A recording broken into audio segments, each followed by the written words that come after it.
everyone, and welcome to the first Square Root of STEM event this year. I'm so thrilled you all are able to join us today as we present Super Snouts, the olfactory excellence of man's best friend.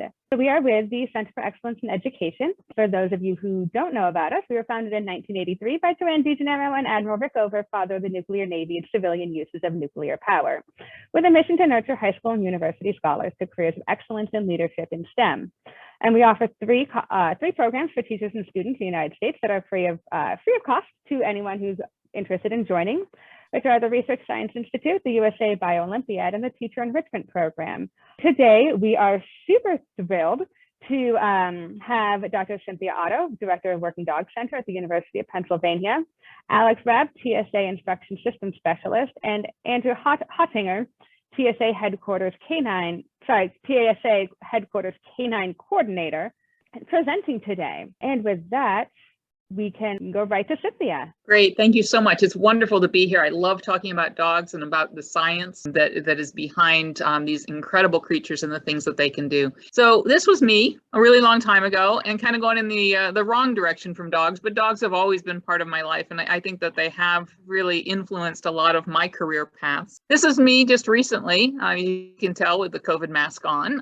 But throughout my entire path, it really has been science. From even grade school through high school, I participated in National Science Foundation summer programs. I got my bachelor's of science in animal science. I got my veterinary degree at the Ohio State University and a PhD in veterinary physiology at the University of Georgia. And I'm also a practicing veterinarian and a veterinarian and a scientist, which has been really exciting to be able to blend those two components of my career and to really be able to explore some things, particularly with dogs. This was probably one of my major career influences, and that was the disaster, the terrorist attacks of 9/11. I was part of a search and rescue team and was privileged enough to respond to Ground Zero with the Canine team of the Pennsylvania Task Force and really opened my eyes to the science that we needed to generate to help these dogs, to understand these dogs, to make sure that they were doing their job as best they could and as safely as they could. And so this work has really been the inspiration of a lot of the things that I'm currently doing here at the University of Pennsylvania. And we consider that the Penn Vet Working Dog Center the legacy of 9/11. This video kind of will give you an overview of what our program is. The Working Dog Center is inspired by my care of the heroic dogs working at Ground Zero. The center opened on September 11th, 2012 to carry on their legacy and to support the dogs who serve us now. As a donor-driven research and education center, we provide critical tools to enhance the success of domestically raised dogs. Ensuring detection dog health through research on genetics, olfaction, and disease prevention is central to our mission. And we are pioneering means of improving performance through fitness, conditioning, and behavior modification.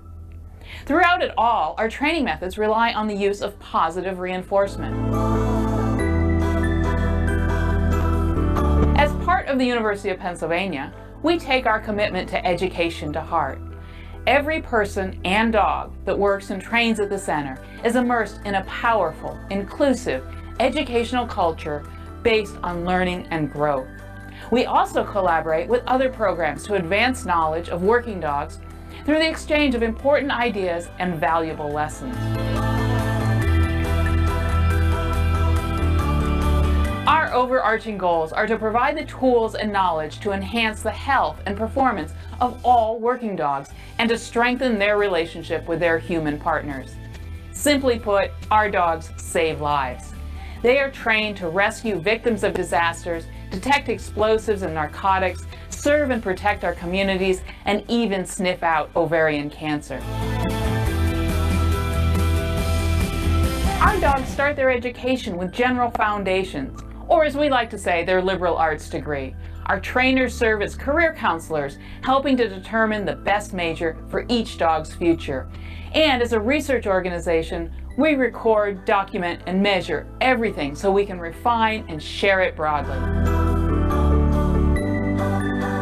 The Working Dog Center is self-sustaining through individual government, foundation, corporate gifts and grants. Gifts of all sizes have an impact. So, how can you help us be friends to man's best friend? Donations are always appreciated, of course, and our volunteer opportunities are virtually limitless. If you're a professional studying working dogs, let's collaborate. All of our canine students live off campus but come to school daily. We're always looking for foster homes where they can continue to learn, love, and grow. Or you can buy one of our dogs as your partner and new best friend. Help our dogs save lives while changing your life through the Penn Vet Working Dog Center. All right, so here's the quiz question. Who has the best nose? We're talking about dogs here, but are they really the best? And so what do we have? Bears, grizzly bears, sharks, elephants, or dogs? Who do you think has the best nose? Give you a second to think about that. It's a great question to pose. And you know, one thing we want to ask is, what do we mean by the best? And the best may be the most sensitive. We know elephants are incredibly sensitive, and they have the genetic material to be really one of our best. So we have an answer of a shark and a bear. Yeah. They're all incredible. Bears can, you know, especially grizzly bears can detect odors that they say 10 miles away. The problem that we have, and when we think about best, when we think about who is best to work with us, it's really hard to find foster homes for the bears. And to clean up and feed the elephants would cost me a fortune. And I've never seen a shark working in an airport to search for bombs. So, you know, I think we've got our work cut out for us, because all of these other species are incredible, but the dog has it all. The dog is able to actually do what we need to do in an environment that we need. So when we think about how do dogs do it, how do dogs actually smell out the odors that we're interested in, I like to use the phrase that dogs smell in color. So as humans, we're incredibly visual. And so we tend to look at a complex picture like this Where's Waldo, and we can see all the individual people, we can see all the colors and the shapes, we can pick out all of the different things and recognize that, yep, there's a person there, and there's a light there, and there's a cake there, and you know, a strong man over here, and we're looking for Waldo. So we're looking for the little guy with the red and white striped hat and the round glasses, but we can figure that out. Give us enough time and we'll kind of focus in. So if you haven't seen Waldo, there he is up in the upper right hand corner. We can do that because we're processing this information and recognizing what's familiar. Dogs do the same sort of thing with odors. So they basically see the odors with their noses, and they can take in a very complex background and identify something that they have been trained to recognize. How do they do this? Well, they're so incredibly built for olfaction.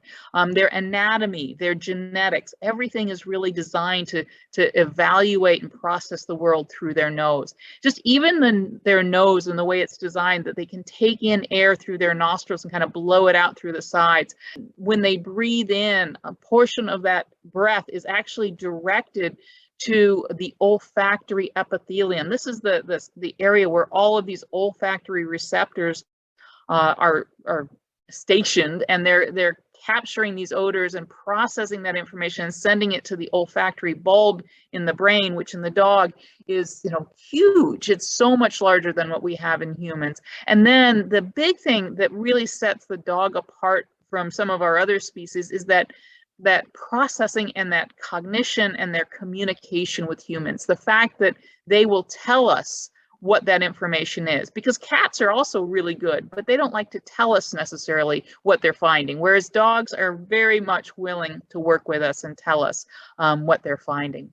So VOCs are volatile organic compounds. These are basically the chemicals that make up things that we smell. And these VOCs are what settle in on these olfactory receptors and trigger a response in the brain. And it's been a long time that people have recognized that certain diseases have certain smells.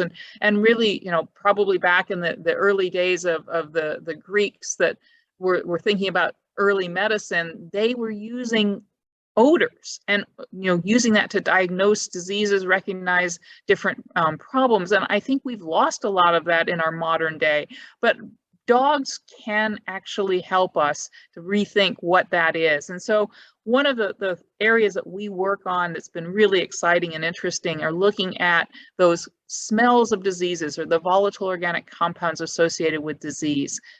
What we've done in our research lab is that we've actually studied a number of different medical problems with the dogs.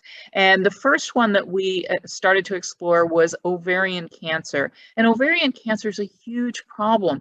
It's actually a very common cancer of women. And the problem that we have is that there isn't a test for an early diagnosis. And so if people are diagnosed early, they have a great success rate as far as survival because they can undergo surgery. But most people are diagnosed late. And so that would be at stage 3 or stage 4. And unfortunately, their 5-year survival is really low. But what we thought is, well, maybe there's an odor associated with this disease, and the dogs might be able to help us identify that.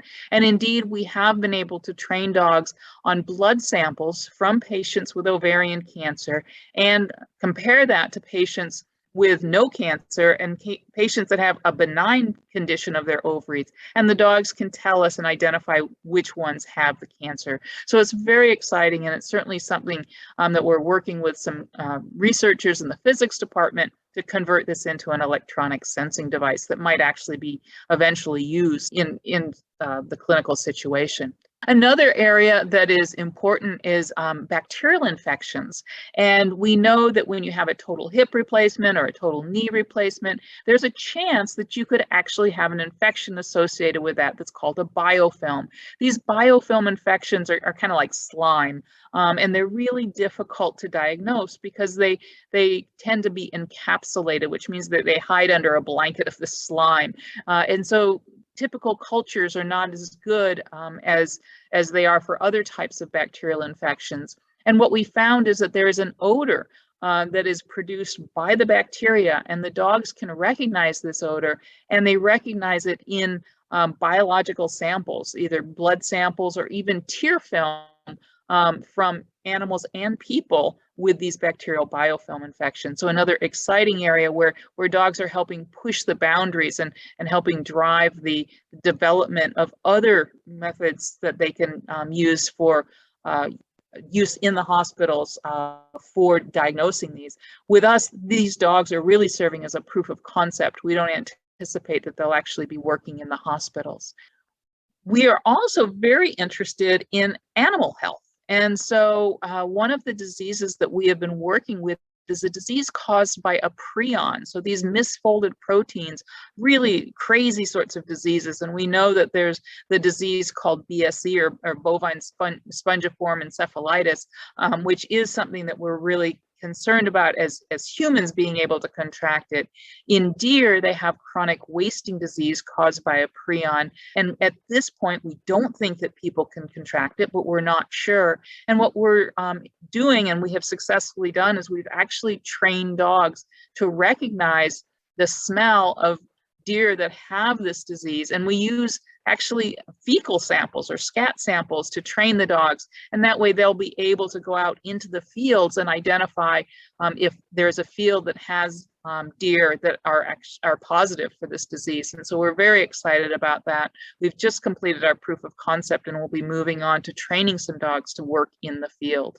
I think probably in a timely manner, COVID-19 is something that everyone's interested in, and you know, how can we diagnose this quickly and really try and help get things back to normal. And we did a study last year where we wanted to determine if dogs could identify a chemical scent associated with COVID-19 infection. And we did this in 2 parts. We started first with hospitalized patients, and we were able to get samples of urine and saliva from those patients. And then we did a big study where we collected sweat samples where people actually wore t-shirts in their homes. And if they were positive, they would wear a t-shirt, and if they were negative, they would wear a t-shirt. And we had over 400 people participate all over the country, sending us these shirts. And in both of these studies, regardless of whether we use the urine, the saliva, or the sweat samples from the t-shirts, the dogs were very good at identifying which of the patients had COVID and which of them didn't. So it was a very exciting thing for us to be able to say, yes, there's clearly a difference. But our bigger question was, can we actually translate this into having dogs out in the real world, in schools, in airports, screening? And we find that there's a lot more science that still needs to be done in order to do that in a safe and effective way. And I think the TSA is the model for being able to do that, and they can tell you how much effort it takes to have these dogs reliably and efficiently search people for something like explosives. And I think that COVID-19 is a much harder odor than explosives even. This is a video of one of the dogs. We're using a scent wheel here, so the dog is independently going around the wheel, sniffing, and when they find it, boom, they freeze. It's right here.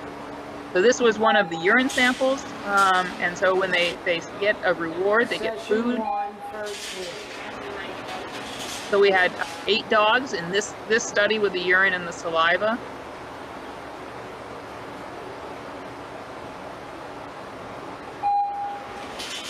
That beep tells them they got it right, and they get the food. You can see the dogs are loving this. This is such a fun game for them. But not all of the dogs are quite as focused. And you can see this dog's kind of like, la-di-da, la-di-da. Oh, right, that's right, I'm sniffing. I'm supposed to be working here. And so then she finally realizes it's time. And so, you know, each dog is an individual, and they're really capable, and some of them are more motivated than others. So that's just a beginning of an overview, and I'm really excited that Andy and Alex are going to be able to tell you a little bit more about how things work in the TSA program. But if you want to learn more about our program, we have a very active Facebook and Instagram and Twitter account, and our website also provides lots of information, including links to lots of our publications and other research projects that we're working on. Awesome. Thank you so much, Dr. Otto. That was, I mean, I'm blown away with just like the amount of research you're doing there. So with that, and without further ado, we have Andrew Hotinger and Alex Reeb presenting from the TSA. Hey, good afternoon, everybody. I'm Alex Reeb. I'm an instruction system specialist here at the Canine Training Center, San Antonio, Texas. Just a little brief background. I got my start in dogs when I was about 19. And that's about 20 years ago. I was a military working dog handler in the United States Marine Corps. I knocked out 2 combat deployments as a handler to Iraq. I enjoyed working dogs in the operational environment so much, I went ahead and took a 1-year contract to Afghanistan after I got out of the military, just because Dr. Otto touched on it. There's no job better than working a dog. You can't beat it. I've been doing it since I was a kid. But then moving forward, I got into a position where I got to be an instructor, and that's actually I was a regional canine instructor when I came on with TSA. That's how I met Andy back in, 2012? Little Rock, whenever that was. Yeah, I was stationed in Little Rock, Arkansas. And if you're from Arkansas, that's good for you. I'm from Texas. It wasn't great for me. But no, I got the opportunity to come back down to San Antonio as an instructor, took advantage of that. Training dogs is my passion, and following Dr. Otto is super intimidating. So you guys just bear with me. Let's go ahead and go to the next slide, please. So there's a pretty picture of the building where I work. It's down here in San Antonio, like I said, on Lackland Air Force Base. It's a pretty big facility. We've only been in here for about 4 or 5 years.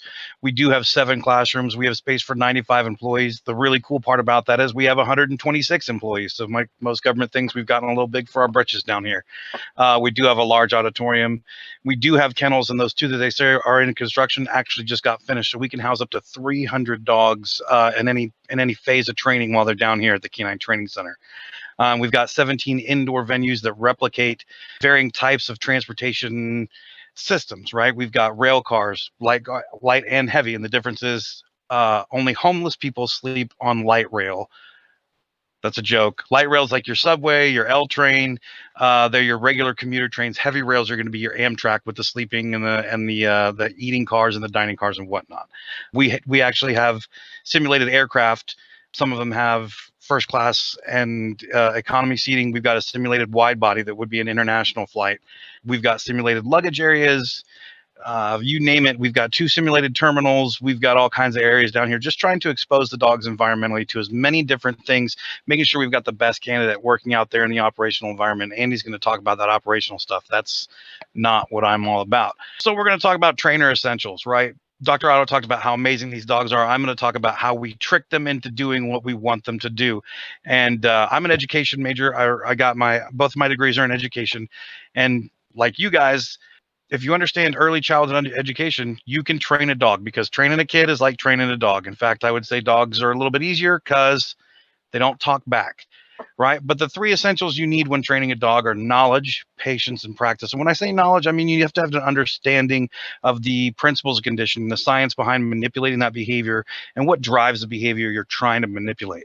Patience, obviously, like I said, dogs don't talk back. That means they don't speak our language, right? So it obviously requires a large amount of patience to get on a level where you can communicate effectively with this dog and tell them what it is you're looking for. And practice. Once you figure out what it is, the key to good training, any program, no matter what it is consistency. So when I say drive, it's a set of instinctual behaviors that exist solely to satisfy a canine's basic need. And canine's basic needs are really, really simple. They are food, water, socialization, and air. That's it. That's all a dog really needs to survive, right? But they're going to perform certain behaviors that we can manipulate, hunting and eating, right? They're not Garfield the cat. We've never had a dog say, oh, well, I'm not going to eat this because it's not lasagna. I mean, we've all seen dogs eat garbage, right? They're not the most, they don't have the most discerning taste, but they will eat because it's a basic need. Hunting is a basic need, and that behavior is instinctual, and it lives to satisfy their prey drive, or the willingness to chase and find their own food, carry, bite, kill, and eat. And when we're training, we activate these drives with simulated prey items. We use a lot of tennis balls. Dr. Otto said food. I love food reward. It's very, very powerful. It touches the dog on a basic level. And we're going to get into that when we talk about classical conditioning. While we're manipulating these dogs' basic drives to get the desired behavior, we have to make sure that they still satisfy one of the canine's primary needs. Most importantly, or most valuable, is what we try to use as food, either simulated or real. So everybody knows these names, Pavlov's and Skinner, right? Pavlov and Skinner, we're going to talk about basic conditioning. Well, the psychology for people and dogs is exactly the same. You know, Pavlov, he discovered or explained to us in simple terms classical conditioning, right? And we all know what classical conditioning is. It's a association of 2 unrelated stimuli that then eventually elicits a conditioned behavior, right? But Skinner went on to really go into detail and talk about those operant behaviors, making choices, shaping behavior with the use of a reinforcer or a punisher, right? And reinforcement exists in both models. It's just the control, who controls the reinforcement and where that reinforcement is coming from.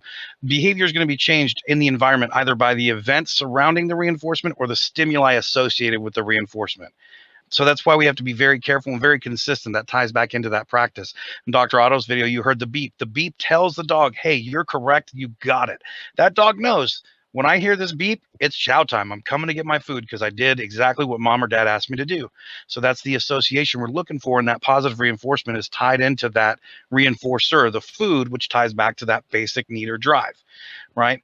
And when we're conditioning these behaviors, we're looking to condition either 2 types of behaviors. Respondent are those behaviors that are most naturally classically conditioned, because respondent behaviors are like a reflex, for a better term, and operant behaviors is everything else. If it's operant, we had to make a choice, right? Okay, so there we have Pavlov's model, right? And in slide 1, we're looking at the presentation of the food. And when Pavlov's got all these, well, psychology has given us all these really cool terms, right? Like unconditioned stimulus. Well, food for a dog is an unconditioned stimulus. That means that anytime you show a dog food, they're going to drool. They will salivate. They will prepare to ingest that food. I've got a Neapolitan Mastiff Rescue in my house. She's hideous, and she drools a lot, especially when presented with food. Doesn't mean I don't love her. In fact, she's probably my favorite. Don't tell the other dogs. But when presented with food, she drools. Now, Pavlov realized that this was happening, and he didn't have to do anything to elicit the response. So then he introduced the bell. And the bell in this model is called a neutral stimulus. That means it doesn't mean anything.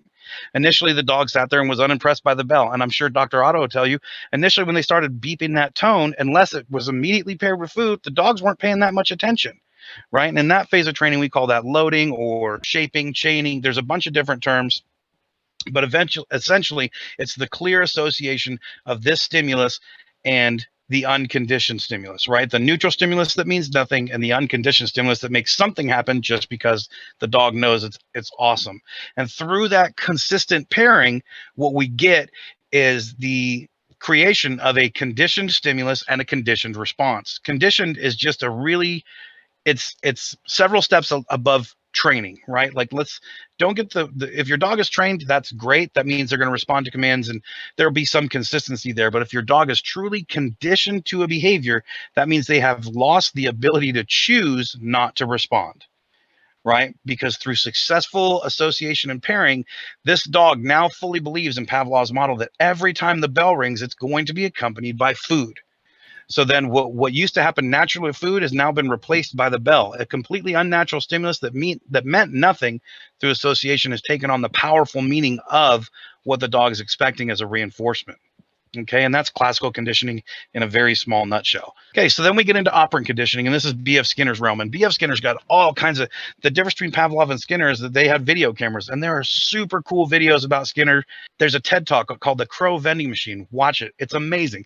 They talk about the powerful use of a reinforcer for behavior, associated behavior, right? So we have to start with a stimulus discriminative. That is whatever the target stimulus is. In detection, we start with, well, here at the TSA, we start with an explosive odor. Right? We introduce the dog with an explosive odor, and we're looking for a desired response. So through obedience training, we've already shaped a passive sit. Or we look for that freeze like Dr. Otto has with her dogs. And then all we have to do is continually and consistently pair that stimulus discriminative with the desired response with a timely reinforcement. Right? The model is extremely simple. Once you get what you want, you pay that dog. That's all it is. You show them what you're going to have them look for. You associate it with the reinforcement, and then you just repeat, rinse and repeat. It's like shampoo, Head and Shoulders, all the time, rinse and repeat. And for environmental purposes, you're going to expose your dog to a lot of different venues so the dog can get used to working and get past some of that context and generalization, the situation surrounding how the dog was taught. Eventually, when you put it all together, we get what we call instrumental conditioning. Our dogs we have two types of dogs, two types of final responses. We have what's called a sit, stay, pay, and a focus. Focus dogs, it's at the end of the day, it's all personal preference. Both of them know that the magician doesn't really have a rabbit in his hat, but the focus dogs tend to believe in Santa Claus a little bit longer than your sit, stay, pay dogs. Your sit, stay, pay dogs have figured out that sitting is the desired response to get the reinforcement, and the reinforcement doesn't necessarily come from the stimulus. The reinforcement comes from the handler, the third party. That makes you or the handler or the trainer instrumental in the conditioning, and that's what makes it instrumental conditioning. It's like operant conditioning's less fun cousin, because the magic is gone. The dog understands where the reinforcement's coming from, and they just go to work about it. Doesn't mean they have any less fun, but they now know that the reinforcement's coming directly from outside of the environment. So when we talk about search motivators, we're talking about things that directly affect the dog's ability or willingness to search. And Andy can talk to, I'm sure he'll speak to this. In the operational environment, we have to make sure these dogs are motivated. Especially in the TSA, these dogs work long days. The pay's not great. The medical's good, but the pay's not great for dogs. It's about a tennis ball a day, right? But we want to make sure their motivation is high. We want to maintain, they still have a high desire for that primary reward, that function, whatever, be it food or a tennis ball or a Kong or a squeaky, whatever we're throwing at that dog when they find the desired stimulus, we want to make sure they actually want it. Again, we're going to continually train and let them know that, hey, the harder you work, the more likely you are to find something, you're going to get reinforced. So the more they find what we call CETA, which is our fancy name for a canine explosive training aid, the more consistently they find explosives, the more they're going to get paid. And so we just make sure that they have the opportunity to do that through training, be it either in the operational or practice environment. Meaningful and appropriate praise. You know, everybody has praised a dog in their life. We all talk to them. They're like their babies. I don't know why, but they absolutely love it. It's a way of life for us, and it's something we're good at, and we use it. It's another thing we manipulate. It's part of that socialization. But we don't want to provide constant praise, because then it becomes white noise. It just becomes background noise, and it doesn't mean anything to the dog. You can tell if you tell them they're a good boy 892 times a day, eventually they're just not going to believe it, and they won't listen to it. The most crucial task we ask of a handler when they leave our course is understanding the canine's normal search behavior and that change of behavior. If you noticed on Dr. Otto's video, you could see kind of a proprioceptional shift. Tails were wagging, heads were up, ears went back, ears went down. Each dog is different, But when they detect that target stimulus, if they're truly conditioned, they will elicit some kind of physiological response, some sort of reflex. Hey, what's that? You know, like Dr. Otto made a really great analogy. They smell the way we see color. Well, if you're searching for a particular color, if you're playing Where's Waldo, when you see Waldo, something's going to happen. You're going to have a reaction. And that's that reaction we're encouraging these handlers to look for, is that change of behavior, right? Oh, there it is. And then they start to look even harder. Oh, there's red over here. Waldo, where's red? Let me look a little bit harder. So we like our handlers to notice what our dogs are doing in the work environment. And the way we do that is through communication and training. We put out training aids. We allow the dog to encounter the odor. We tell the handler, hey, you see that? You see the tail move? Did you see the ears twitch? Did you see the dog turn his head? This dog is processing. That processing is because he's encountered target stimulus. And we do that in known training scenarios. We'll put the training aids out, let the handler know where the training aids are, and then observe the dog's behavior. And lastly, we do a lot of videotape. I'm pretty sure the only agency does more videotape than us is the NFL, and they get paid a lot more than we do, but it's just as crucial because we play every day, not just on Sundays. And so that's pretty much the work of a dog trainer here in a nutshell, as far as putting a team together and how we manipulate dogs into getting what we want from them. And so for the actual work piece, what TSA really does with these dogs Monday through Friday, I'm going to give it to Andy Hotinger. All right. Thank you, Alex. I appreciate it. And you are no less intimidating to follow than Dr. Otto. I will tell you that up front. Good afternoon, everybody. It's a pleasure to be able to speak with you today and to be able to explain how the work that Alex and the Canine Training Center, as well as the collaboration with Dr. Otto and Penn Vet, provide enhanced security throughout the transportation sector. And actually beyond that, you'll see that we're not just in the transportation sector. So the mission of the NEDCTP, and I'll try not to read everything for you, but exists to deter and detect the introduction of explosive devices into the transportation system. Canines are a very mobile and very accurate source of detecting explosives, more so probably than anything else that we have. So they're reliable. They serve as a deterrent to terrorism. They offer a timely and mobile response for the transportation operating system. And they function as a key component of TSA's risk-based security model and an integral piece of TSA's multi-layered security program. So you're going to hear more about the layers of security that we implement in the field. The timely response and mobile response is interesting because prior to having the canines, if we had an incident somewhere, we had something we needed to check, we might have a mobile trace detection machine, but mobile X-ray machines are pretty hard to deal with and not all that common. So, or at least for us. So the canine really offers the ability to get someplace quickly and determine, is this something we need to worry about or not? The deterrent to terrorism is huge. It's probably one of the greatest things that we have. But not only that, no one really knows what the dogs are searching for when they come into the airport. So they don't know if they're looking for drugs, looking for guns, looking for money, looking for any number of different things. We just happen to be looking for explosives. Canine teams have proven to be one of the most effective means of detecting explosive substances and complement our other technologies that offer expanded capabilities in terms of detecting other prohibited items. That's where we get into layering, where we've got a lot of different technologies that are out there, and the canine just offers one more layer to be able to detect things. We are the largest explosive detection canine program in DHS and second largest in the federal government, just behind the Department of Defense. So this is where it all started. An interesting story is Canine Brandy.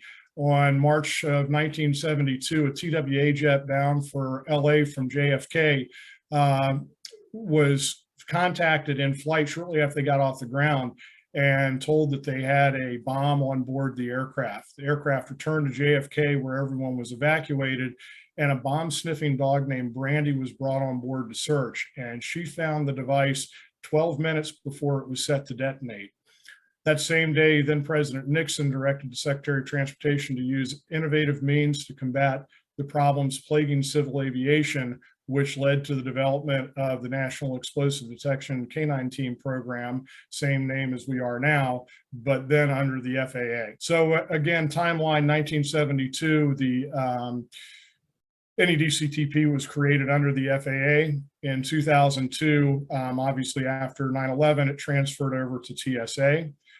TSA began the proprietary cargo canine program in 2007, and passenger screening canine, which we'll get into here in a minute, in 2011. 2007, with the proprietary cargo canine program, is where I actually began. I came over to TSA from the airline industry, and shortly after 9/11 myself, and went through several different departments and was fortunate enough to be hired on into the first class of TSA cargo. And our job was specifically to screen cargo that was bound for a passenger aircraft, to be sure that all of the cargo on board had been screened. It was a 100% screening mandate from Congress to the air carriers, and we were sort of a stopgap for them to get into, to be able to help them screen until they were able to screen all their cargo themselves, which is what they do now. We still assist, and we are called over to cargo. In fact, we just had a cargo call a couple of days ago for suspicious items, so we're still definitely in that venue, along with all the other applications at the airport. So passenger screening canines, all of our dogs are explosive detection canine. As we've evolved, we stood up the passenger screening program, which essentially just gave an additional skill set to the canines and the handlers, to the canine teams. So passenger screening canines detect explosive odors on passengers, whether moving or stationary within the passenger screening checkpoint or anywhere else throughout the terminal. PSC enhances explosive detection capabilities when combined with existing layers of passenger screening security measures that are your traditional measures that you see at the checkpoint every time you go through. And we provide a real-time threat assessment of passengers. And there's a variety of ways that we work the dogs in passenger screening. On the left, you'll see that the handler is walking parallel to the passengers. On the right, the somewhat frantic looking response of the dog. That's the response that we get now when we're working what we call the open queue concept, which is cutting wakes of passengers as they are passing by about 5 feet behind them, so that the dog picks up the odor that's being emitted from their personal belongings or from their body, in case it is explosives odor. And then the dogs will typically head snap, whip around, and go after the odor. If in fact it turns out that it's a decoy or a role player, and it's somebody we've put through to be able to help motivate the dog, as Alex was talking about, then the handler will go ahead and pay by throwing the reward over towards the odor, towards the person or the bag. And if it's not, they escape the dog away, and we have other means of dealing with positive responses in that case. And this is just a breakdown of our locations. So our state and local law enforcement teams, we have 110 teams that are made up of surface, maritime, and aviation. And that's the breakdown on the right. Our passenger screening canines, our security operations teams, we have 50 of those. And we have over 1,000 teams in the field at 114 different locations. And you'll notice that the 114 obviously is shy of the numbers if you add them all up. But at the bottom, there's a disclaimer there that explains that we have LEO and TSA SO assets at the same airport, so it doesn't add up exactly.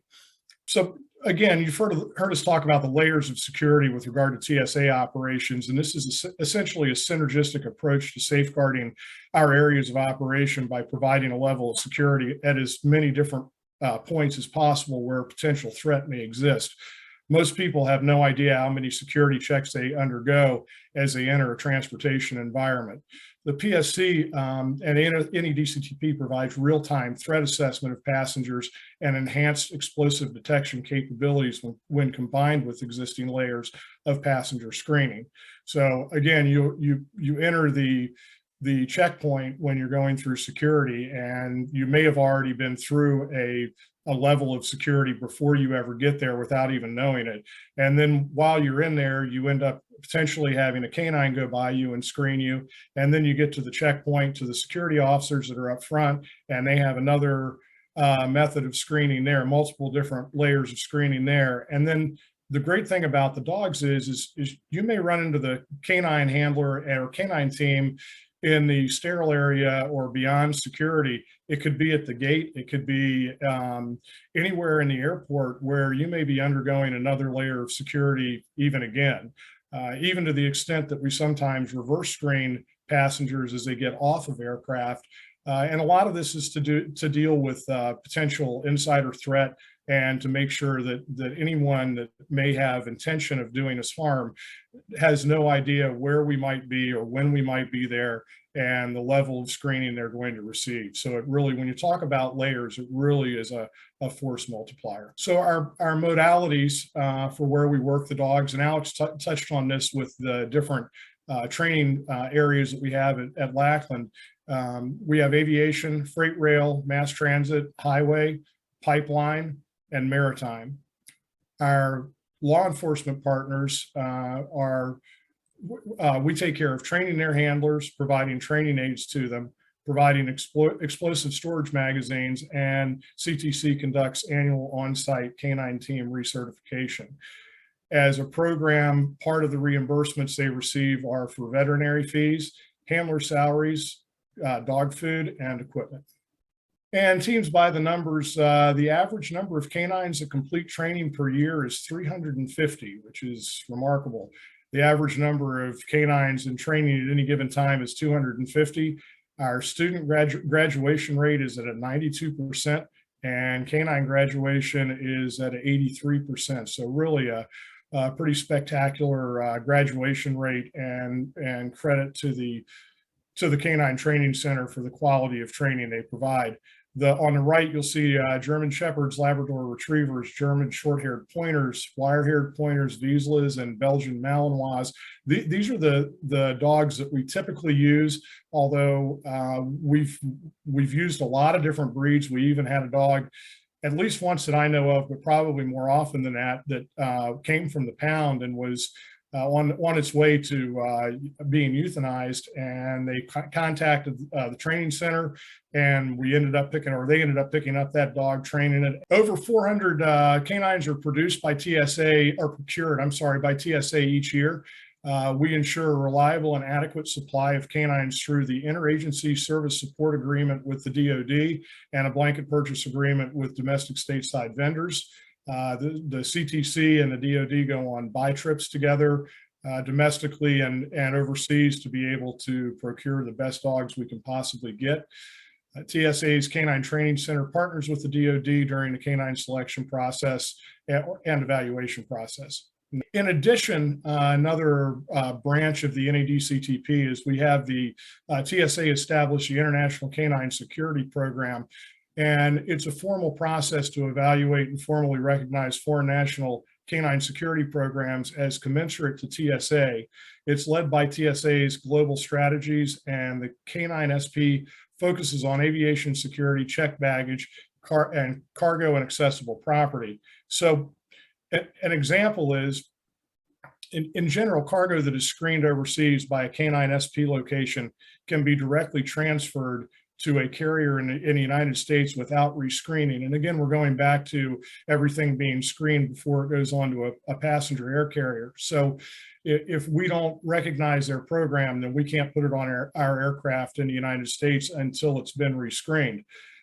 So the process of going through the Canine SP and being approved for that means that their vendors are going to receive their commodities much sooner, because they can transfer plane to plane, as opposed to having to go back to a cargo warehouse, be rescreened, and come back out to the aircraft again.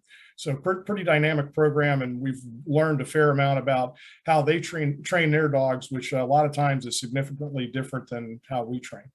We are directly supported by the chemistry and explosives branch, where our explosive training aids are created and who deliver them to our handlers. So again, CETA is Canine Explosive Training Aids.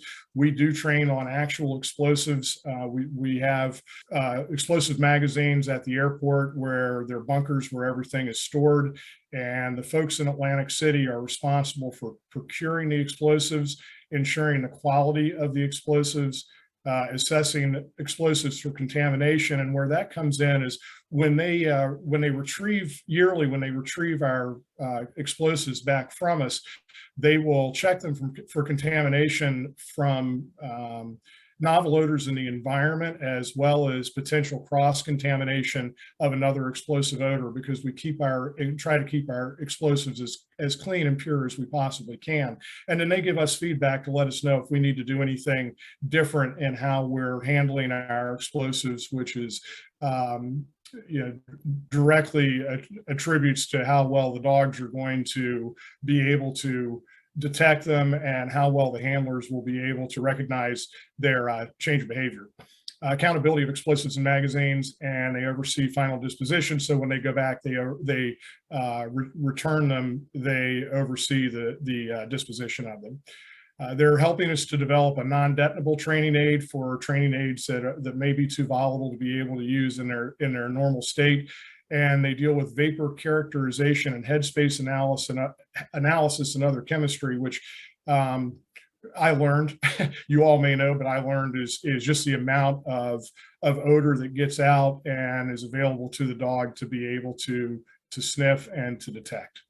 So where are we going from here? A lot on the screen, but you'll see on there is the OQC, and OQC is relatively recent, and it was developed as a very specific methodology that we worked with CTC on, and Department of Homeland Security, Science and Technology, to be able to come up with the best way to work the dogs in the queue, so that they, as Alex was saying, so that they remain motivated and didn't just go into complete monotony from seeing the same thing over and over again. And again, allowed the greatest change of behavior for the handler to be able to recognize and to be unobtrusive in the queue to the extent possible. So we are going to continue to do what works, and we're going to do our best to eliminate that which doesn't work. We've got a robust canine training instructor program in the field that is constantly working to expand the capabilities of our team. They too train at CTC at the Canine Training Center, and we'll continue to partner and participate with DHS Science and Technology and organizations such as PennVet to remain on the cutting edge of detection capabilities. And that's a very brief nutshell of what we do, but I could talk about this for the rest of the night and probably bore everybody. So I hope that this has been beneficial to you, and I will turn it back over to Kimberly. Awesome, thank you. Actually, and we are going to go to Q&A for a little bit here. So obviously dogs are working with their human handlers. Are there just tricks to avoid influencing dogs with your unconscious reactions? So I used to tell I taught down here at the academy for 4 years, and I told my students, you guys ever seen that picture of dogs playing poker? Don't play poker with dogs. They win every time, because dogs, so like I said, dogs don't speak our language, but what they are fluent in is body language. And what humans are horrible at is understanding how many nonverbal cues we give when we're communicating with our animals. And these little suckers will eat you alive. They'll eat you. We call them handler cues, because let's say the handler's reading that change of behavior, and so the dog gets excited. Well, then the handler does something. Or they go, oh, they lean in, or they say something, or they change the way they're standing, or they switch leash hands. The dog goes, about the second or third time, dog goes, aha, gotcha. Now I know. Every time I find odor, you do that. And that gets us into problems where dogs are like, well, I feel like I need to get paid because you haven't paid me lately, so maybe I'm going to tell a little fib. Or the dog encounters what we call a novel stimulus, which is something the dog's never seen. And they're like, well, this is kind of like that, right? We didn't talk about stimulus generalization, but Dr. Otto, beautiful example. They smell how we see color. How many different shades of blue do you encounter in a day? Well, we're asking this dog to find one shade of blue, but there's at least, I don't know how many, a lot, right? So blue is blue is blue. That means that dog could give an incorrect response just on a generalization accompanied by a handler cue. So the best practice is to be as consistent as possible and give no input to the dog. Once they're searching for whatever it is, explosives, narcotics, people, weapons, once they've got a target stimulus, just leave them alone and let them hunt. Don't tell them what to do. They're made for it. So I'll throw one more thing in there, and I'll tell on myself as a new handler, and I did not come from any other handling experience until I went down to Lackland. I was in the field, and I'm working. I had a yellow lab, and I'm working my dog. All right, now I got to go get my dog too. So yeah, right. Yeah. So I'm working my dog, and I had cued him into a response, because every time he would find an explosive odor, I was so dumbfounded by his capabilities and so happy. I would go from moving and leash swinging and getting him and doing different things to going flat-footed and basically standing slack-jawed in awe of my dog. And my coworkers told me, they were like, hey, you know, you're really doing this, you need to quit. And so this is where we got into videoing, which has been going on for a long time, but we video our teams when they're working. And then we spend a lot of time reviewing, not only while they're working, but while they're training also, so that you can see exactly what their actions are while they're working the dog, because you don't realize it until you see yourself on camera. If somebody can tell you all they want to, but it's until you see yourself do you really realize what's going on. So Dr. Otto, I'm going to let you talk, and I'm going to go get my dog. I'll be right back. I think one of the things that we do a lot of is we make the dog work independently. So all of our wheel work, there's nobody in the room. We're so bad at giving those nonverbal cues that our answer is to eliminate the people from the scenario. That's true with our search and rescue dogs. It's also true with anything we do on the wheel. We really try and eliminate that human influence. Awesome, thank you. Oh, I actually have another great question. How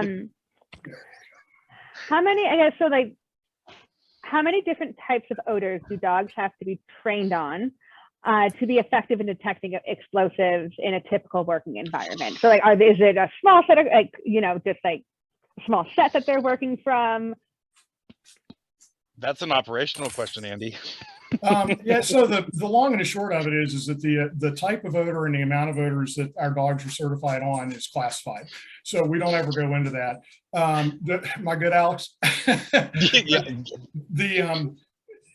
you know, it depends on what you're looking for. You know, if you want a dog that's going to go out and only going to find marijuana, then you could easily just train a dog on marijuana, and that's all they ever have to find. You know, we have dogs that are multi-use that are trained on narcotics, on explosives, on currency, particularly with customs and ICE, with any number of different things. I've got a friend that's got a private company and I used to work with, and he's got his dog trained on pipeline detection from gas pipelines that are buried to bed bugs to narcotics. I mean, just anything. He's a great trainer, and he's got his dogs trained up to do anything he wants them to go do. So, and his job is to be able to differentiate what they're detecting and when, so that you don't do the wrong thing with one response that you wouldn't do it with another. Like a narcotics response is probably going to be different, particularly how you handle it, than an explosive detection response. So, does that help? Yeah, thank you. Okay. No, just so it sounds like, you know, they can, it's kind of like whatever you can train your dog for. That sounds like a lot. Well, a lot of it. So dogs are like people. They all have their own little ceilings. You know, they all have potential. And so just, you know, when I was in the military, we used what's called a dual purpose dog. You saw Dr. Otto had that really cool video of that dog biting. My dog that I deployed with, he was a patrol explosive detection dog, which means not only was he certified to search for explosives, but when we got in those situations where I needed a dog that potentially could bite somebody, hold them, bring them to me, right? He was capable of doing that too. And that included finding personnel. So if we wanted to search a house or a village and we were looking for people who weren't supposed to be there, he could do that too. But yeah, each dog has their own little ceiling. And as far as their potential, it really, you never know until you kind of get there, you know? I guess I would say learning odors is like learning languages. Once they learn one, you can add a lot of them afterwards. We have several dogs who have, you know, sort of switched, and especially in our research world where we're done with that project. Okay, all right, now you can work on this project. Okay, oh, that makes a lot of sense. I'm going to combine two questions here. Well, actually, maybe I won't. So I guess, Dr. Otto, do you know what the concentration of VOCs a dog can detect? It's very, very, very low. It's basically lower than most machines can measure. As an example, when we're doing the ovarian cancer, we're using 50 microliters, which is a drop of blood, and the dogs are able to detect it. I think Alex or Andy can probably also talk to trace levels of odor. I mean, so many times dogs are better than any machine that can validate and verify it. It makes it a little challenging to know exactly how low they go. Yeah, as far as numbers, I can't give you a specific number as far as how low that threshold can go. But Andy touched on the PSC program. You got to think that's moving odor that's left behind. That's the wake, right? That's not even the actual explosive. That's what's coming off. Like I can use the term vapor off gassing, right? And I kind of understand what that means. It means everything's breaking down and throwing molecules. I learned this in a tracking when I was teaching dogs to track and hunt people. Explosives are the same way. They're breaking down constantly and leaving little particulates, little molecules here, there, and on, right? Like fairy dust. Dogs can work that. It's invisible to the human eye. It's highly susceptible to the environment. Even when I started working dogs in 2000, right? They would try to stack machines up against our dogs, and the machines might be able to keep up in certain environments, but once the machine got out of the environment in which it was comfortable, the dog was far superior every time. You just can't. I mean, they're literally made for this. This one's made for taking naps, but they're made to hunt. So one of the ways we used to talk about how to visualize the plume that comes off of a person that's walking by is if you've ever looked into a river or flowing water and it goes around like a bridge abutment, and when it gets around the back side of it, the downwind side of it, it'll form an eddy and swirl back there. And that's what this odor is doing, except it's swirling along with air handling systems and all sort of different things that the handler has to deal with in the airport. But the interesting thing about thresholds, to me anyway, is that you can train your dog down on an extremely low threshold, but then if you hit him with or her with a large quantity of odor, it can be a really troublesome thing for the dog. They can get lost in the odor. They can not recognize the odor. So you're constantly varying back and forth what threshold of odor you're working with so that they remain proficient. Awesome, which actually leads me to my last question. Mostly, I just want to also be very respectful of people's time, which is because you mentioned, like it's hard if they're, spelling these minute pieces, like, these low concentrations, and then suddenly they get a lot. So if I'm an everyday pet owner, are there things that I should be doing to kind of like protect their very sensitive noses?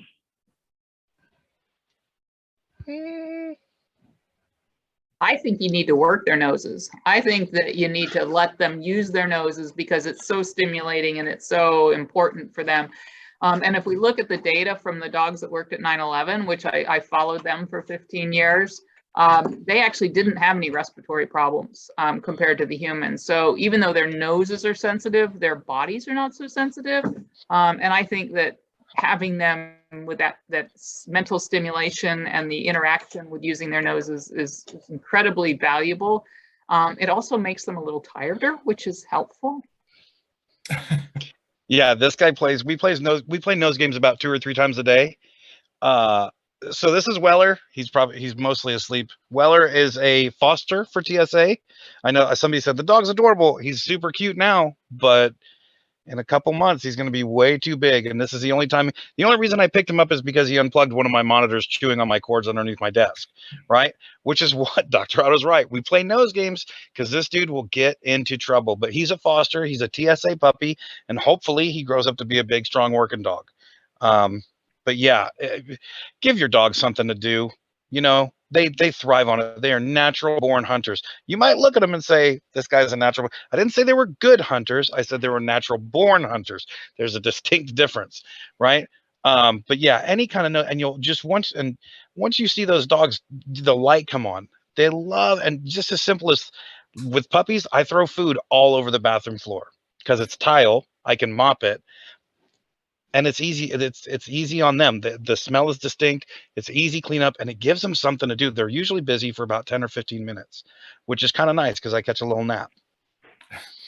So I want to thank everyone for joining us. I'm blown away by our first foray into this event. So thank you all very much. So thank you, 3 of you, especially for joining us. Thank for presenting. Thank you everyone else for joining us. I absolutely need to thank the sponsors for the teacher programs. Our major sponsors.